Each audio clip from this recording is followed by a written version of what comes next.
मंजिरी बघा हातात बाहुली घेतलेली आहे आणि ती बाहुली म्हणजेच कोणतर वेदा आहे.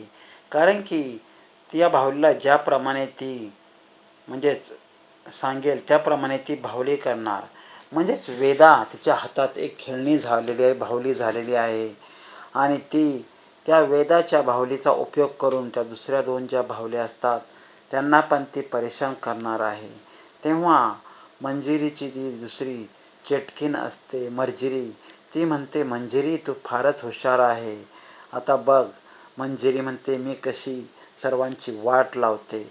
मला त्या दोघींनी फार छळ केलेला आहे. आता मी त्या तिघींनासुद्धा बंद कवड्यामध्ये बंद करून ठेवणार आहे. आणि मग बाहुली आल्यामुळे वेदाची ही मंजिरी फारच खुश झालेली असते. ती म्हणते बघ आता वेदा, तुझा उपयोग करून मी कशा प्रकारे त्या दोन बाहुल्या नष्ट करते, कशा प्रकारे नाचवते.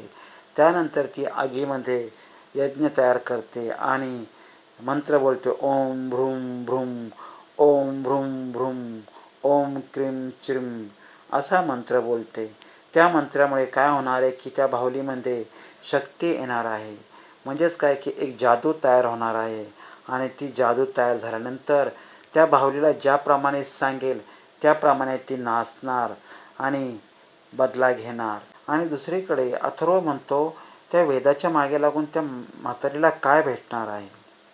अथर्वला अजून पण भरोसा नसतो. आणि इकडे ही काय करते, चेटकीन काय करते, मर्जिरी आणि मंजिरी ते यज्ञ करून ओम भ्रूम भ्रूम, ओम क्रीम भ्रूम, भ्रीम भ्रूम भ्रीम असा मंत्र म्हणते आणि ती त्या बाहुलीचा उपयोग करून तिला जिवंत करण्याचा प्रयत्न करते. ती बाहुली वेदाच्या रूपाने सर्वांना त्रास देणार असते. आणि अथर्व आणि मीरा म्हणतात की ते का त्रास देत आहे वेदाला, काय कारण काय आहे. आणि मग मीरा म्हणते ती काचेची पट्टी कशी काय तिथे राहिली. तेव्हा मीरा म्हणते ती मुद्दामून नाही राहिली, कोणीतरी ठेवली असेल आपलं लक्ष विचलित करण्यासाठी. आता ती बाहुली, जादूची बाहुली, वेदाची बाहुली तयार होणार आणि ती सर्वांना घरामध्ये त्रास देणार. तर असा हा भाग आहे.